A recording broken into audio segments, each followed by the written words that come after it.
Olá a todos, como estão? Espero que Jesus abençoe a cada um de vocês e que possamos ter essa conversa hoje sobre família, especialmente considerando essa expressão de uma maneira mais ampla, não é isso? Não só a família física que nós temos, a nossa parentela corporal, mas enfim, a família espiritual, que é um conceito muito mais abrangente, não é isso? Então, quando falamos em família espiritual, temos que trabalhar essas ideias para compreendermos quem somos nós, quem é esse grupo no qual nos encontramos, para onde vamos, o que viemos fazer aqui e qual é a nossa posição nesse grupo no qual nos encontramos. Temos toda uma série de relações neste mundo em que aprendemos a conviver em diversas posições, porque em determinado momento você é marido ou esposa, em outro momento você é filho, em outro momento você é pai, em outro momento é sogro, sogra, mãe, irmã, ex-esposo, ex-esposa, enfim, temos toda uma série de vivências que é precisamente esse campo da família que nos possibilita, não é isso? Então, reparem bem a importância desta consideração a respeito de família, porque nós estamos neste planeta em pleno exercício para o nosso crescimento espiritual. E estamos ocupando várias posições ao mesmo tempo, como irmão, irmã, marido, esposa, pai, filho, sogro, sogra, neto, neta e por aí vai, avô. Ou seja, temos várias maneiras de vivenciar o amor com todos aqueles com quem nos relacionamos no dia a dia das nossas vidas, falando inclusive a partir de um ponto de vista espiritual, não é isso? Então, pensemos nós, logo de início, em relação à família, que nossa família é um grupo muito maior do que esse que nós pensamos que seja a nossa família, apenas o nosso pai, mãe, irmão, irmã, enfim, porque esse conceito tem uma ampliação enorme quando nós falamos no campo do espiritismo, ou enfim, da espiritualidade em geral, não é isso? Então, família é um conceito extremamente importante e quando nós o expandirmos para valer, vamos compreender que todo este planeta é uma família. Tudo aquilo que nos acontece com todas as pessoas neste planeta se relacionam também com a nossa vida.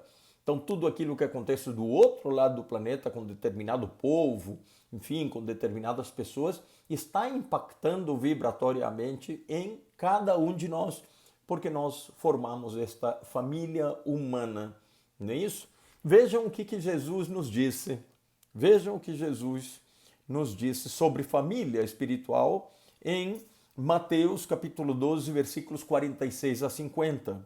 Diz assim esse texto desses versículos: enquanto ele ainda falava à multidão, a mãe e os irmãos dele estavam de fora, procurando falar-lhe.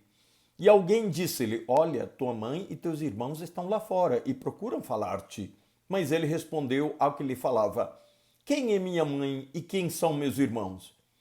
E estendendo a mão para seus discípulos, disse: Eis minha mãe e meus irmãos, porque aquele que fizer a vontade de meu Pai que está nos céus, esse é meu irmão, irmã e mãe.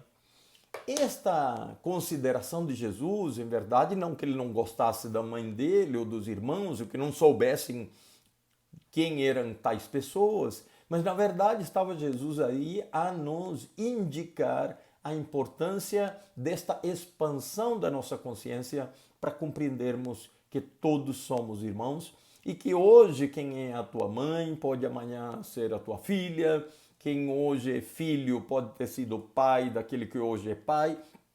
Estas mudanças na nossa posição entre uma encarnação e outra, e outra, e outra, nos fazem compreender que, em verdade, todos somos irmãos e todos aqueles que nos queremos bem e todos aqueles que somos filhos de Deus somos irmãos. Afinal de contas, somos uma só família e temos um só Pai, que é Deus. Não é isso? Então, compreender isso compreender a enorme importância que isso tem, nos leva a considerar melhor todos aqueles que nos rodeiam. Vamos lá, começando de novo pela diminuta reunião que significa a nossa família física. É evidente que nesse grupo temos os principais compromissos para desenvolver nesta existência em que nos encontramos. Então, naquele núcleo familiar inicial, temos nossos principais compromissos. Não adianta que a gente diga que eu gostaria de ser filho de outra pessoa, eu gostaria de ter outro filho, olha como que o filho do outro é melhor, olha que o pai do meu amigo é melhor, olha que a mãe de fulano é melhor, me sinto mais filha de fulano, filho de fulano. Isso não, nós estamos nesta existência a trabalho para desenvolver a nossa estratégia, a nossa evolução, os nossos encargos para serem enfrentados, para sairmos vitoriosos de cada um desses desafios e não ficar dizendo que o que o outro vive é que é melhor, que a grama do vizinho é que é mais verde, que a vida dos outros é que é melhor. A vida de cada um de nós está precisamente dentro de um contexto, de um cenário familiar perfeito para aquilo que nós precisamos nesta existência, para aquilo que nós efetivamente viemos desenvolver nesta existência. Então, para começo de conversa, este grupo familiar que nós temos debaixo do nosso teto é o nosso principal compromisso. Ali encontramos todo tipo de relação, alguns devendo mais para outros, uns mais credores, outros mais devedores, mas não importa. Temos sempre que ter aquela postura, aquela posição de compreender que a nossa presença naquele grupo deve ser uma presença para estabelecer melhores relações entre aquelas pessoas que se encontram naquele grupo. A partir dali, vamos compreender que podemos expandir um pouco mais para os nossos parentes, depois para todos aqueles que nos acompanham no mesmo bairro, numa mesma cidade, depois no mesmo país, num continente e no planeta todo. Afinal, somos irmãos, filhos de Deus de todo o universo, não é isso? Então, que nós tenhamos essa consciência de que somos todos irmãos e que temos aqui todos um papel extremamente importante a desenvolver a partir de uma postura pessoal em relação a todos aqueles que nos rodeiam. Isso é essencial para que a gente encontre a relevância, a importância, a essência e os objetivos daquilo que viemos desenvolver aqui. Não estamos aqui para sermos servidos, estamos aqui para desenvolver todos aqueles projetos que nós articulamos, que nos ajudamos a montar na espiritualidade antes de virmos para esta existência. Não é isso? Então pensemos, quem é esse grupo familiar em que nós nos encontramos? Estamos o tempo todo nos sentindo credores, ou seja, estamos imaginando que todos aqueles que estão à nossa volta nos devem, que todos aqueles que estão à nossa volta têm que nos pagar alguma coisa? Ou nós estamos realmente numa postura proativa, dizendo no que eu posso contribuir para aqueles que estão à minha volta, logo de início, que são os principais personagens com os quais eu devo me relacionar da melhor maneira possível e sair vitorioso dessas relações nesta existência. Olha o que nós temos em Jesus. Mateus, no Evangelho de Mateus, capítulo 22, versículos 37 a 39, encontramos a seguinte passagem. Respondeu Jesus: ame o Senhor, o seu Deus, de todo o seu coração, de toda a sua alma e de todo o seu entendimento. Este é o primeiro e maior mandamento. E o segundo é semelhante a ele: ame o seu próximo como a si mesmo. Atenção, ame o seu próximo como a ti mesmo, ou como a si mesmo. Quem é o nosso principal próximo? Quem é o nosso próximo mais próximo? Aqueles com os quais Deus nos deu a grande chance, a oportunidade maravilhosa de convivermos mais de perto, que são os nossos irmãos, nossos pais, nossos avós, enfim, aquelas pessoas mais próximas Esse é o nosso próximo, do qual, ou em relação ao qual Jesus nos dava esse alerta. Esse alerta. Ame o seu próximo como a si mesmo. Então cabe que a gente analise agora, porque Espiritismo é prática, Evangelho é prática. Não podemos ficar apontando para que os outros façam isso ou aquilo. Nós devemos aplicar a nós isso. Estou amando o meu próximo como amo a mim mesmo? Estou sendo condescendente? Estou tendo a compreensão, o carinho, a paciência que eu tenho para comigo em relação ao próximo? Será que estamos assim fazendo em relação aos nossos familiares? Será que na rua somos uns amores de pessoas? No trabalho somos pessoas muito benquistas? Somos elogiadas pelo nosso trato fino, pelo nosso carinho, pela elegância com que tratamos as pessoas, mas quando batemos a porta da nossa casa, entramos na nossa casa, fechamos a porta, viramos as pessoas mais agressivas e tratamos mal aqueles que estão debaixo do nosso teto, seja o nosso pai, nossa mãe, nosso irmão, irmã, marido, esposa, namorado, quem quer que seja. Como nós tratamos aqueles com quem privamos de intimidade?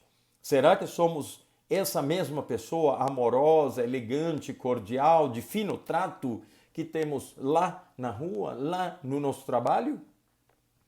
Saibamos nós que estamos sendo sempre observados, não só por Jesus, por Deus, pela espiritualidade superior, nos ajudando sempre, mas estamos também exemplificando para uma quantidade enorme de espíritos que estão sempre à nossa volta, vendo os nossos comportamentos e o que nós estamos ensinando.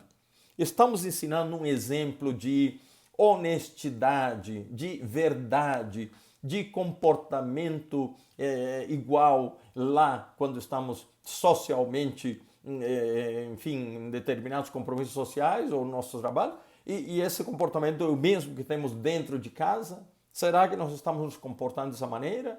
Não podemos mentir para a nossa consciência, não podemos mentir para Jesus, não podemos mentir para os registros que estão sendo feitos na espiritualidade a respeito desse tipo de comportamento. Então, qual é a nossa família? Para começo de conversa, o primeiro núcleo familiar, o debaixo do nosso teto, e depois expandindo à medida que vamos compreendendo que, na verdade, somos todos filhos de Deus. Olha, em relação ainda, quanto a essa questão de família, o que consta do capítulo 4 do Evangelho segundo o Espiritismo, cujo título é Ninguém poderá ver o reino de Deus se não nascer de novo. No item 18 diz assim: no espaço, os espíritos formam grupos ou famílias entrelaçados pela afeição, pela simpatia e pela semelhança das inclinações. De todos os por se encontrarem juntos, esses espíritos se buscam uns aos outros. A encarnação apenas momentaneamente os separa, porquanto ao regressarem à erraticidade, novamente se reúnem como amigos que voltam de uma viagem. Então eu me pergunto, quantas vezes tratamos algumas pessoas de maneira não tão cordial, de maneira não tão respeitosa, pessoas que achamos que não são nada nosso. Às vezes, um indigente na rua, um irmão que nos pede um auxílio, um mendigo na rua.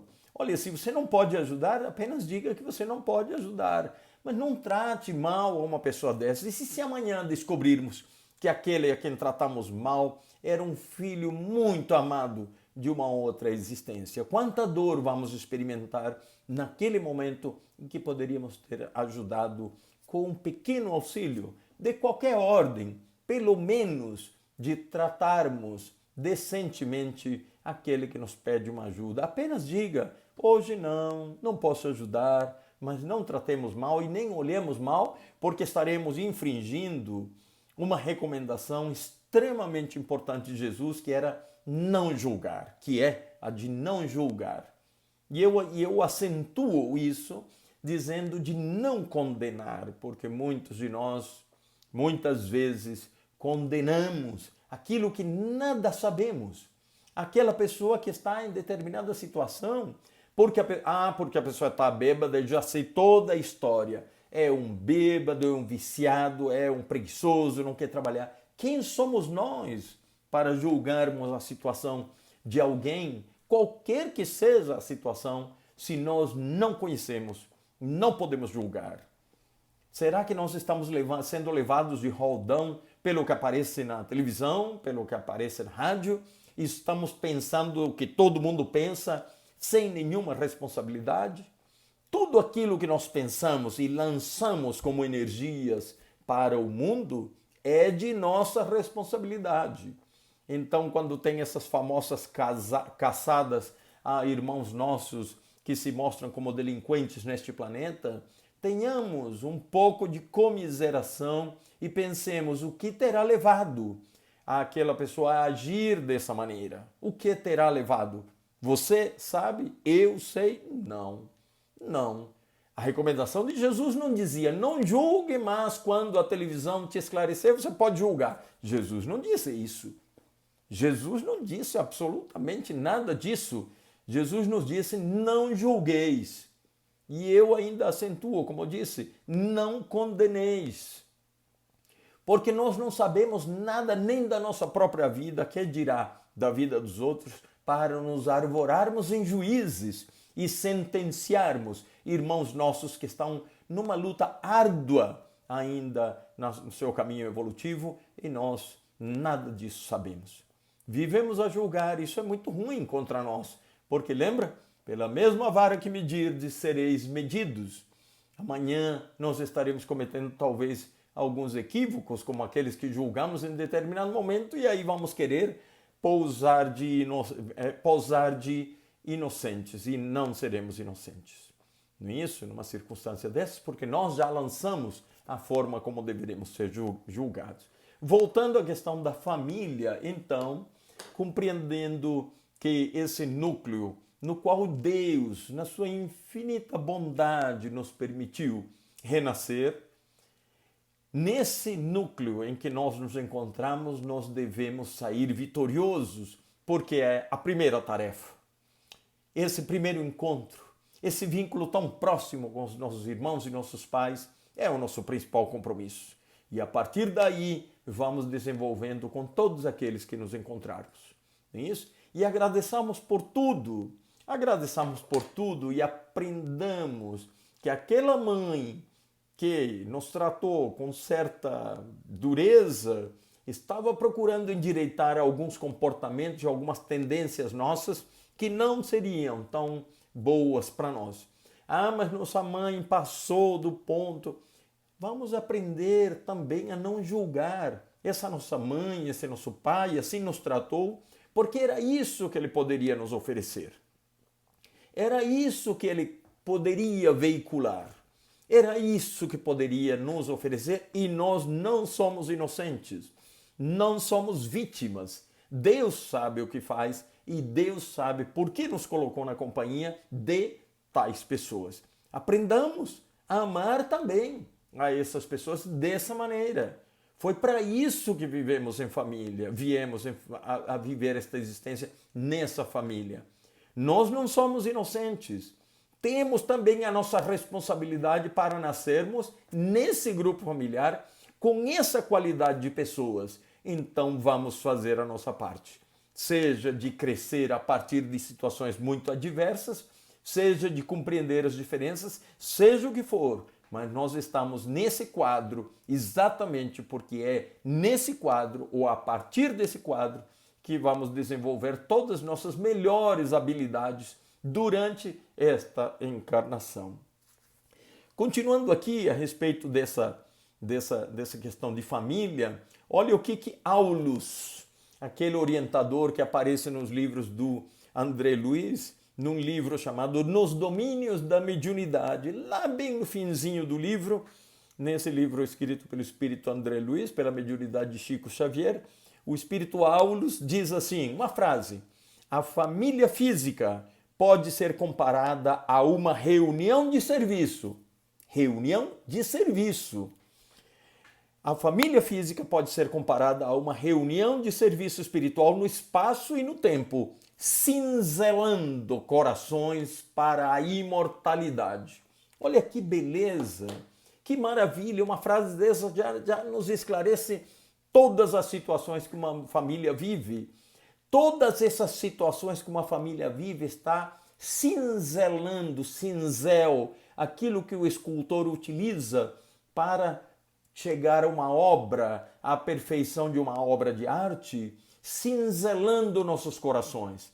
Esse compromisso, essas vivências, essas experiências são aquelas a partir das quais nós nos tornaremos um espírito de luz, um espírito que teremos aparado todas as arestas que temos com aquele grupo com o qual viemos conviver em determinada existência. Então, meus irmãos, essa família que nós temos é exatamente o ferramental, o conjunto de elementos mais importantes, mais próximos que temos para aparar as arestas das nossas imperfeições.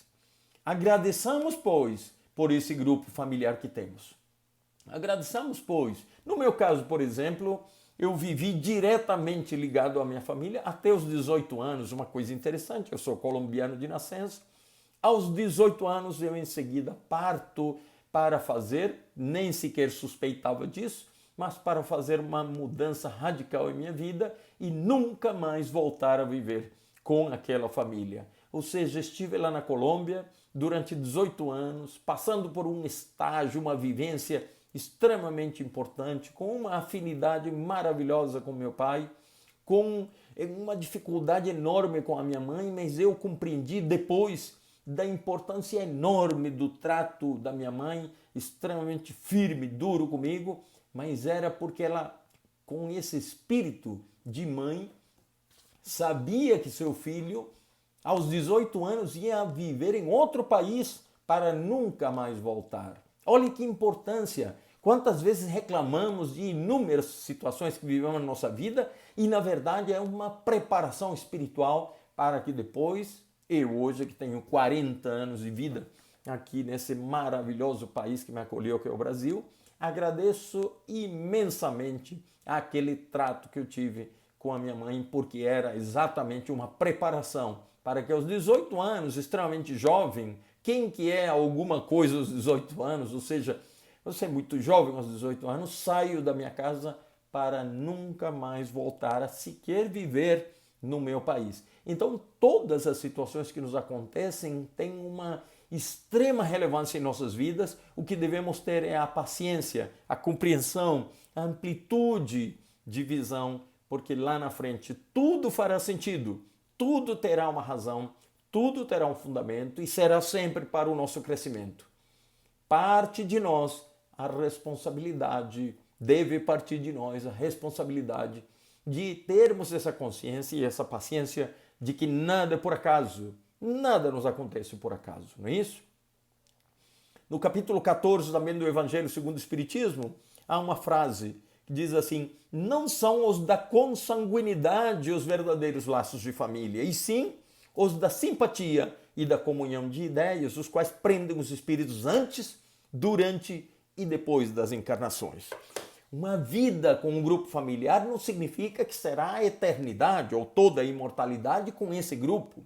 Cada vida nossa tem um cenário com pessoas que estão desempenhando o papel de mãe, de pai, de filho, de avô, de sogro, de tia, tio e tal. Esses arranjos vão mudar completamente numa próxima vida. Todas aquelas posições mudarão e serão oportunidades de aprender a amar em cada um desses postos. Um dia como pai, um dia como mãe, um dia como avô, um dia como tio, como irmão, como irmã, como marido, como esposa. São momentos que todos nós vamos aproveitar e vamos aprender. Já nessa vida temos várias posições. Somos pai, somos sogro, avô, tio, enfim, sobrinho. Temos diversas formas de posições em que podemos amar todos aqueles que estão vinculados à nossa família e a partir daí expandir a nossa consciência para compreender que toda essa humanidade é uma família só e que mesmo aqueles que parecem desconhecidos ou que são momentaneamente desconhecidos devem merecer um pensamento evangélico de compreensão e especialmente de não julgar, porque nós não sabemos da realidade desses irmãos que se encontram em situações delitivas, em situações complicadas, socialmente falando. Então, aprendamos a não julgar, porque Jesus não fez nenhuma ressalva a essa recomendação que nos fez de não julgarmos o nosso próximo. Não é isso? Em Jesus no Lar, Neio Lúcio, um espírito pela mediunidade de Chico Xavier, explica o seguinte: o berço doméstico é a primeira escola e o primeiro templo da alma. A casa do homem é a legítima exportadora de caracteres para a vida comum. A paz do mundo começa sob as telhas a que nos acolhemos. Se não aprendermos a viver em paz, entre quatro paredes, como aguardar a harmonia das nações? Se não nos habituarmos a amar o irmão mais próximo, associado à nossa luta de cada dia, como respeitar o eterno Pai que nos parece distante? Isso é uma chamada de atenção maravilhosa para entendermos que, se nós não nos entendemos com um irmão, aquele que nasceu do ventre da nossa mãe, tivemos a mesma casa, vivemos debaixo do mesmo teto, como estamos a pedir que outras pessoas sejam compreensivas, que não briguem, que não se façam guerras, que as pessoas não se matem? Se nós, debaixo do mesmo teto, não sabemos exemplificar e compreender que as diferenças existem e que devemos respeitar a cada ser, cada filho de Deus, como ele é. Porque nem nós conseguimos, às vezes, fazer mudanças que desejamos, nós, dentro de nós, dentro da nossa mente, que dirá querermos que as pessoas que estão à nossa volta mudem a nosso bel prazer, a vontade que nós queremos imprimir nas vidas deles. Não pode. Não podemos exigir isso, não é isso? Por último, para finalizar, vejamos o que Emmanuel nos diz na lição 156 do livro Fonte Viva. A casualidade não se encontra nos laços de parentela. Princípios sutis da lei funcionam nas ligações consanguíneas.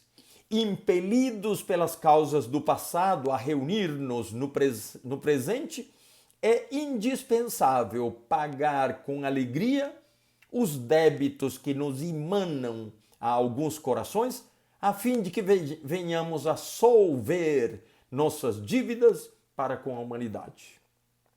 Inútil é a fuga dos credores que respiram conosco sob o mesmo teto, porque o tempo nos aguardará implacável, constrangendo-nos à liquidação de todos os compromissos.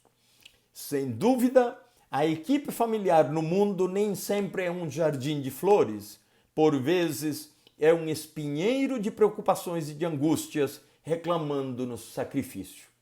Mas compreendamos que nessa lição temos a exortação de devidamente convivermos com aqueles que estão debaixo do mesmo teto e encontrarmos solução para essas relações, porque é exatamente o nosso núcleo primeiro que devemos resolver, que devemos enfrentar e sairmos vitoriosos em tudo aquilo que nos diz respeito. Se um irmão é renitente, é persistente naquela luta que tem para conosco, a nós cabe fazer o exercício da paciência, da resignação, da plantação de amor, de compreensão, e se ele não se reconciliar conosco, que fique provado por A mais B que tudo fizemos naquele campo que nos pertence, da nossa decisão, do nosso livre-arbítrio. Então, que compreendamos hoje que somos uma família, que aquele núcleo familiar é o principal compromisso nosso, mas que devemos ir compreendendo, expandindo o nosso entendimento para chegarmos à compreensão de que este grupo humano pequenininho, dentro dos bilhões, ouçam isso, dentro dos bilhões de mundos que existem no universo, este pequenino globo terrestre, somos uma só família. Então comecemos a exemplificar isso no nosso núcleo familiar e vamos ampliando, entendendo que todos somos irmãos, todos somos filhos de Deus, todos merecem o nosso respeito, as nossas orações, as nossas preces, a nossa preocupação é que estejamos um dia num mundo melhor, de melhores relações, de mais qualidade, de mais compreensão, de mais amor, de menos julgamentos. E tudo isso começa a partir da nossa decisão, da nossa posição. E é isso que devemos ser neste mundo. Um ponto de luz, um ponto de equilíbrio em todos os lugares por onde transitarmos, começando por aquele lugar que se chama nossa família. Que Deus abençoe a todos.